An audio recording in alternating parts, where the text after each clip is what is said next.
Hey everyone, it's Mike Sorensen again. Just here to give you a little bit of encouragement as we look at community, we look at small groups in a time of great disruption. Everything's thrown off. I don't care how your group is meeting, what your group is doing. This is a crazy time. And finding ways to build community is a challenge right now. And heck, us even getting to meet with you or getting to find ways to help you out as a ministry has been a challenge. So I'm doing these videos just a simple way that you can check back anytime. You can find ways to just a short little 5-7 minutes to just sit down and give you something to think about, to chew on, to say, okay, well, how would I apply that in my group? Yeah, how am I doing with that in our group? Allows you to just kind of check in with that. And while you may not be meeting as much, or maybe you're having challenges as some people can get involved, some can't, it's still good to be evaluating that, connecting with one another. Eventually, there will be a time when meeting in person is going to be easy again and is going to work. In the meantime, taking stock of evaluating, stepping back from your group and saying, how are we doing? How healthy are we? And kind of going through disruption really helps you to reveal some of those things really well. So as you go through some of these, I hope they just kind of give you some subtle shifts for things you can do, or a celebration of like, yes, I totally agree with that. We're doing so well at that. He's so right.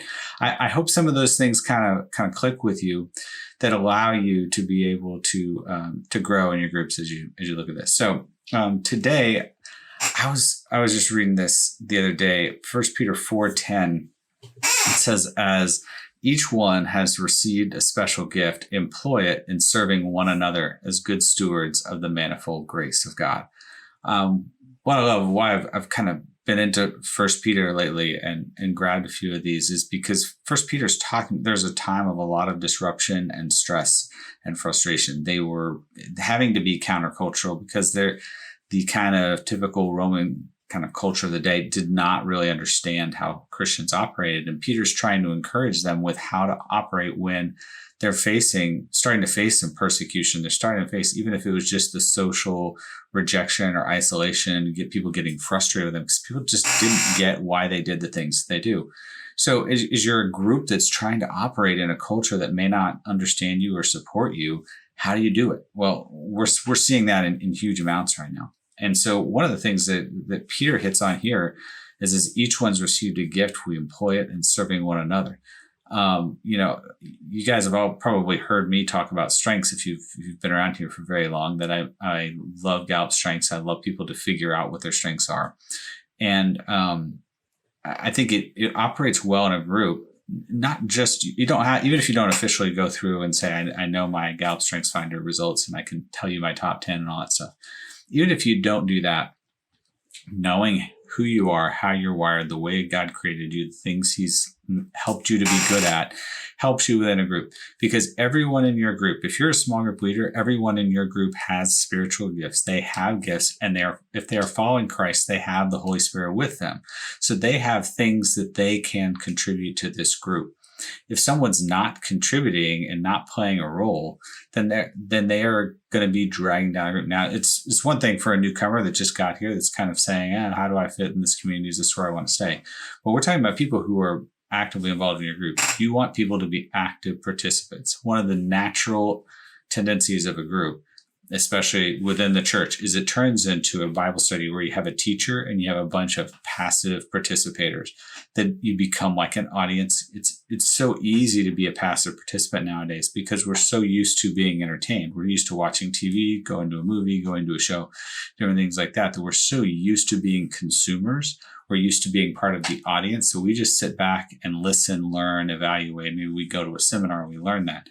But this kind of one teacher model it can be nice for a while, and it can be enjoyable for everyone in the group, but the teacher is that the teacher often then burns out on this kind of unless, of course, if there's somebody that really loves teaching, maybe they enjoy that week after week, but it gets stale because you need the life of a group. It needs to be a growing, moving thing.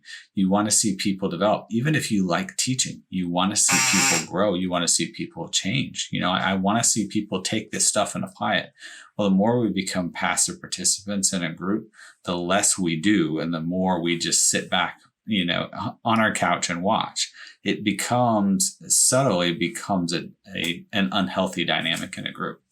So what also happens is it just kind of fails to grow. It's hard to invite new people.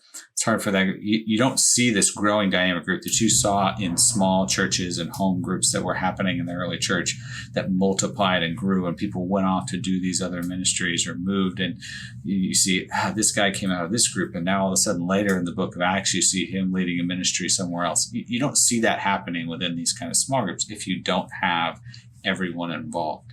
For it to grow and to produce new leaders, people have to practice being a leader. That might be they host it at their house. That might mean they bring food. That might mean that they just take charge of calling everybody. Maybe they're a really great inviter and includer, and they're great about, finding people to bring into the group. Whatever they might contribute, if they're a prayer warrior, or if they're a teacher, whatever it might be, you want everyone to feel they're an active participant in the group. So try to give everyone a role. Even an unbeliever, even a brand new Christian can have a role in your group. It's amazing. You'd be surprised. Don't wait for maturity. Don't wait till, when this person learns enough. This is my natural tendency as a leader. I get into a group, and I've been, leading kind of discipleship groups, and I'll get going, and I'll be like, I'll just teach for a little bit longer. When that person's, growing and maturing, then I'll give them some responsibility. But I don't want to put too much on them yet. The truth is, you're better to give somebody a role early on. Give them something to do, even if it's small. Give them something to do. People take ownership. They feel a sense of loyalty to a group when they're actively serving in it.